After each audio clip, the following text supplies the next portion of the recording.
सच्ची मेहनत और लगनता अगर हो तो किसी भी मंजिल को पाना आसान होता है। हमारे साथ जो मौजूद हैं यह एक ऐसे चयनित अभ्यर्थी हैं।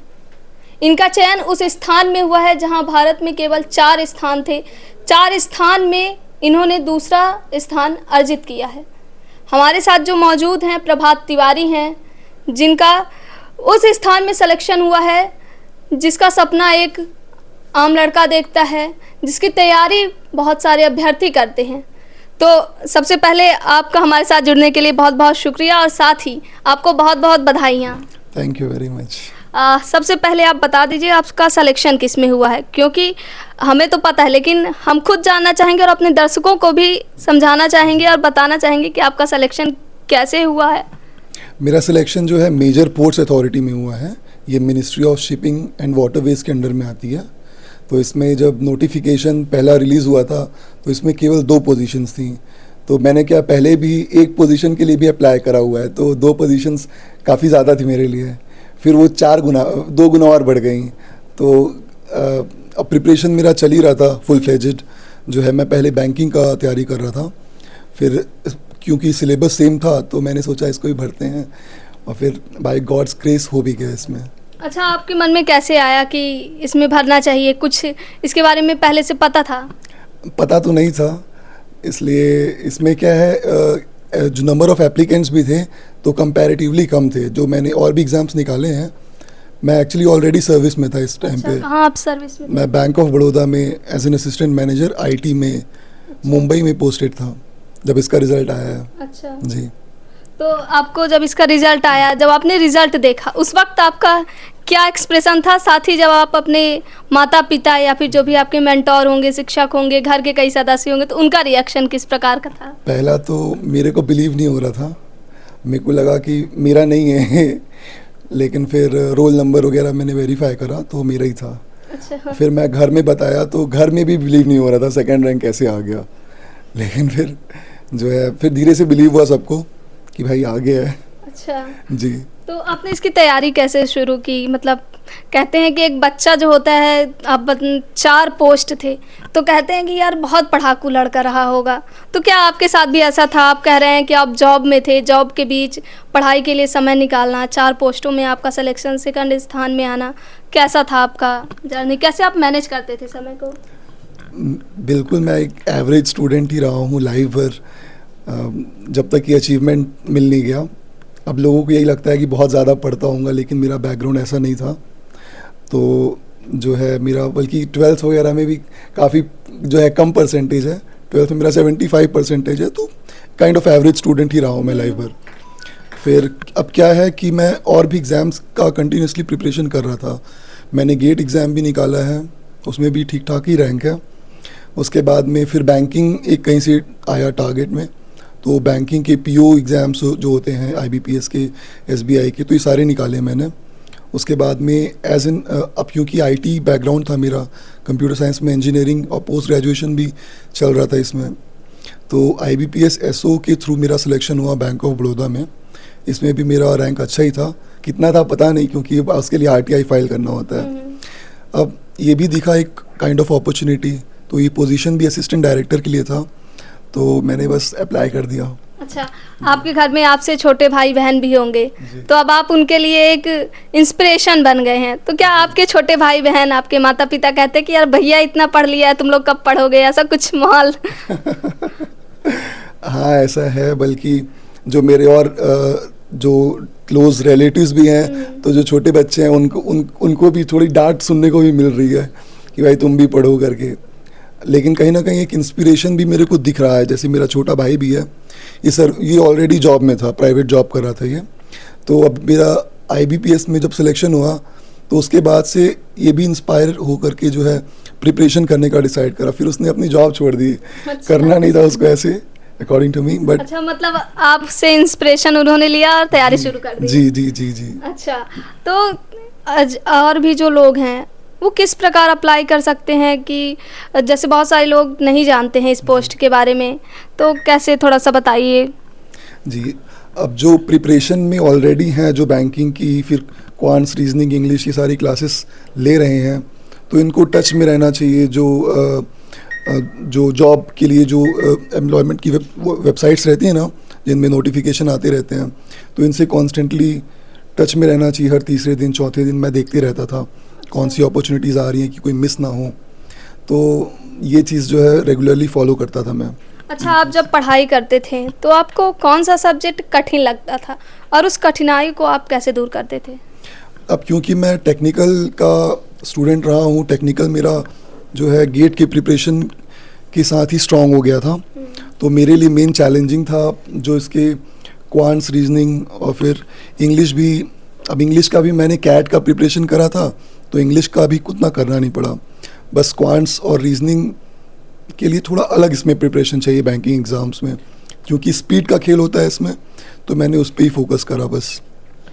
एक आम लोगों के बीच प्रश्न होता है, आम आदमी के जो घर का रहता है या फिर किसी के भी माता पिता है होते हैं, तो ये कहते हैं कि सबसे पहले फ़ोन से दूर रहो, फ़ोन से दूर रहोगे सफलता पाओगे। तो क्या आपके साथ भी कुछ था, आप फ़ोन से दूर थे? नहीं, मैं बल्कि फ़ोन से ही क्वेश्चंस वगैरह देख करके मैं उसी में ही सॉल्व करता था दिन भर। अच्छा। अब तो फ़ोन जो है बहुत ही एक इम्पॉर्टेंट टूल हो गया है, उसके बिना तो एग्ज़ाम निकालना भी मुश्किल है बल्कि। तो फ़ोन से टच में मैं कॉन्स्टेंटली था, हमेशा यूज़ करता था। अब लेकिन कैसे यूज़ करते हैं ये इम्पॉर्टेंट है।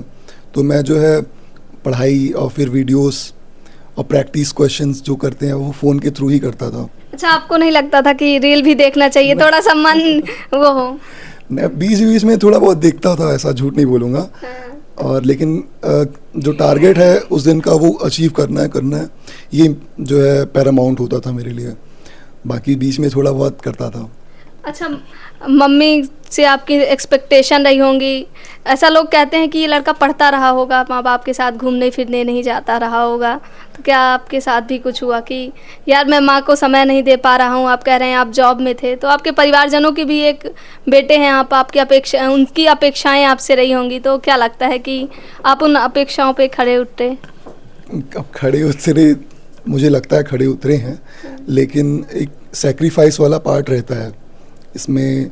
आप थोड़ा कम निकलेंगे बाहर, ये चीज़ तो अब क्योंकि आपने टारगेट ऐसा चूज़ करा है जिसमें इतना कंपटीशन है, तो कहीं ना कहीं सेक्रीफाइस जो है एक ज़रूरी पार्ट बन जाता है इसका। इसलिए लेकिन घूमना एकदम एलिमिनेट नहीं हुआ था, मम्मी को प्रॉपर टाइम देना, बल्कि मैं तो मार्केट भी जाता था मम्मी के साथ सब्ज़ी वगैरह लेने के लिए। एक जो आज के बच्चों में जो भ्रांतियाँ फैली हैं और साथ ही लोगों का भी मानना है कि जो एनसीईआरटी की जो बुक होती है उसे कहीं ना कहीं दबाया जा रहा है। आप खुद प्रिपरेशन करके इस इतने अच्छे मुकाम पे पहुँचे, तो आपको क्या लगता है, आप चयनित अभ्यर्थी हैं, एक एनसीईआरटी बुक की अपेक्षा क्या जो रेफरेंस बुक होती हैं वो अच्छी होती हैं या फिर एनसीईआरटी की बुक अच्छी होती हैं किसी भी तैयारी के लिए? नहीं, एनसीईआरटीज़ तो ये मस्ट हैं। इनफैक्ट जो यूपीएससी की भी प्रिपरेशन कर रहे होते हैं उसमें भी एनसीईआरटीज़ कुछ सब्जेक्ट्स की अवॉइड नहीं कर सकते। एक अच्छा जो है बेसिक्स क्लियर करने के लिए एक अच्छे टूल्स हैं ये। तो रेफरेंस बुक, अब कोई स्पेसिफिक टॉपिक में अलग से ड्वेल होना है तो रेफरेंस बुक जो है कर सकते हैं यूज़, बाकी एनसीईआरटीज़ को एलिमिनेट कर देती हैं, नहीं, मेरे को ऐसा नहीं लगता। अच्छा, ठीक है। तो आपने जब बैंक ज्वाइन किया, आप कह रहे हैं इससे पहले बैंक भी आपने ज्वाइन किया था, तो आपने क्या सोच के ज्वाइन किया? जब रिजल्ट आया तो उस समय आपके बीच क्या मन में आया कि यार क्या करना चाहिए? स्वाभाविक बात है कि इतनी अच्छी पोस्ट है तो आपके मन में आएगा कि यही चीज़ें, इसी को हमें ज्वाइन करना है। लेकिन जब बैंक का छोड़ने का आया तो कितने महीने हो गए थे आपको? मैं तुरंत ही ज्वाइन करा हूँ, अभी लास्ट 13 मई को ही मैंने ज्वाइन करा है। अच्छा। उसके बाद में पहली सैलरी आई थी मेरी और फिर उसके कुछ दिन में रिज़ल्ट आ गया। अब ऐसा है कि मैं अभी रिज़ाइन करा नहीं हूँ, एक्चुअली रिज़ाइन करना है मेरे को। अच्छा, रिज़ाइन से पहले कुछ किसी भी कंपनी या फिर कहीं हम वर्क कर रहे हैं बताना होता है, तो क्या है वहाँ का, क्या माहौल है? अभी पता चल रहा था कि कुछ आपके ऊपर पैसा का भी वो है कि देना पड़ेगा, बॉन्ड होता है, बॉन्ड एग्रीमेंट होता है। पब्लिक सेक्टर बैंक्स भी आजकल, पहले तो ये चीज़ नहीं थी लेकिन अभी है, तो अराउंड 1.5 लाख प्लस 20% जीएसटी। उसके बाद फिर 3 महीने का नोटिस पीरियड होता है इसमें बैंक में। फिर अगर उसको सर्व नहीं करना है तो जो बेसिक सैलरी होती है उसका जो 3 महीने का है वो हमको एडिशनली पे करना होता है। अच्छा। तो अराउंड 3.5 लाख के अराउंड होता है ये अमाउंट। अच्छा, आप अपने जीवन में मार्गदर्शक किसको मानते हैं? किस ऐसा लगा कि यार मुझे ये आदमी से सलाह लेनी चाहिए? किस इंसान को देख के आपको लगता था कि ये मुझे सही सलाह देंगे? माता पिता तो हर किसी के सही सलाह देते थे, लेकिन आपके जीवन में और कौन से वो इंसान हैं जो आपको सही सलाह दे? अब सलाह के लिए जो है मैं अपनी खुद की ही बात सुनता था, मतलब एक्चुअली क्या है, मैं बुक्स भी फॉलो करता हूँ, कुछ कुछ बुक्स भी मैं पढ़ता हूँ, लेकिन जो मेरे मेंटोर थे टेक्निकल स्ट्रॉन्ग करने के लिए जो है मैंने बहुत ज़्यादा इनसे सीखा है। वो यूट्यूब में भी एक्चुअली अवेलेबल है वो, तो इनका नाम जो है RBR शॉर्ट में बोलते हैं, अच्छा। रविंद्र बाबू रवुला सर हैं। अच्छा। तो इनसे मैंने काफ़ी कुछ सीखा है। अच्छा, जब आपका रिजल्ट आया तो आपके परिवारजनों का किस प्रकार वो था? जैसे एक आर्मी मैन, गांव का एक लड़का आर्मी से आता है, न्यू ज्वाइनिंग करके आता है, तो उसके गांव वालों को खुशी होती है। तो आपके घर परिवार के बीच कैसा माहौल था? माता पिता ने सेलिब्रेट किया, लेकिन जो आसपास के लोग थे उनके बीच कैसा माहौल था? अब क्योंकि जो रिज़ल्ट आया था तो मैं ऑलरेडी बैंक में था एक्चुअली उस टाइम पे, तो मेरे को बिलीव नहीं हुआ। तो मैंने अपने जो मेरा कलीग था तो मैंने उसको बोला, भाई देखिए मेरा रिज़ल्ट आया है, तो इसमें सेकंड रैंक है मेरी। तो मेरे को पहले तो ऐसे देखा, फिर उसके बाद में बोला ये मेरा रोल नंबर है, फिर अपना जो है फ़ोन में ढूंढने लगा तुरंत एडमिट कार्ड वगैरह। फिर उसने देखा कि हाँ भाई तेरा ही है, तो तब फिर जो है वहाँ पे नेक्स्ट कलीग को फिर पास हुआ ये न्यूज़, फिर जो है वहाँ पे थोड़ा एक्साइटमेंट हो गया। अच्छा। फिर जो मेरे सीनियर थे, चीफ मैनेजर, फिर AGM सर, ये सभी मेरे को कॉन्ग्रेचुलेट करने आए। अच्छा। तो बहुत अच्छा लग रहा था। अभी जो वर्तमान समय में जो बच्चे पढ़ रहे हैं उनके लिए आप क्या संदेश देंगे? उनके लिए संदेश यही है कि पॉजिटिव रहना जो है बहुत ज़रूरी है, और जो कर रहे हैं सही डायरेक्शन में चलते रहें, बाकी भगवान पे बिलीव करें और हो जाएगा। ठीक है। तो एक जो मन में कई बार जो अभ्यर्थी होता है उसका सिलेक्शन नहीं होता है, उसके मन में आता है कि यार छोड़ दो, तो क्या आपके मन में भी कभी आया कि यार छोड़ देना चाहिए, अब तैयारी नहीं करना चाहिए? आपको जॉब मिल गई थी अच्छी, तो फिर भी आपने दिया, तो कुछ हुआ था आपके साथ ऐसा? छोड़ देना चाहिए ये तो मन में नहीं आया कभी, और जैसे आता भी है ना तो मैं उसको रिपीट नहीं करता, मतलब उसको पावर नहीं देता मैं उसको। मन में आया तो मन तक ही रखता हूँ, और क्योंकि मेरे को लगता है कि इसको बोल रहे हैं तो काइंड ऑफ इसको पावर दे रहे हैं। तो जो है बस प्रिपरेशन पे ध्यान रखना है, ये सारी चीज़ें जो है आती रहती हैं, लेकिन इस पर उतना इम्पोर्टेंस नहीं देना चाहिए। लेकिन ये ज़रूरी है कि बैकअप जो है सॉलिड एक रखें, बैकअप रखना ज़रूरी है। ठीक है, तो ये थे हमारे साथ प्रभात, जिनसे हमने मुलाकात की। साथ ही आपने भी सुना कि प्रभात ने अपनी जर्नी किस प्रकार बताई। साथ ही प्रभात उन लोगों के लिए एक इंस्पिरेशन बन गए हैं जो इस चीज़ की तैयारी कर रहे हैं या फिर जो इस चीज़ में आना चाहते हैं। उनके लिए प्रभात से कुछ सीखना चाहिए कि बैंक ऑफ बड़ौदा में अच्छी पोस्ट में थे, फिर उन्होंने इनको उस जॉब से लगा कि यार मुझे और कुछ आगे जाना चाहिए, अर्थात सीधे तौर पर ये कहें कि कुछ और बेहतर करना चाहिए। तो इन्होंने सोचा, इन्होंने तैयारी की और आज यह अपने लक्ष्य को पा गए। ब्यूरो जर्नलिस्ट नीरज के साथ सोनाली दुबे की रिपोर्ट।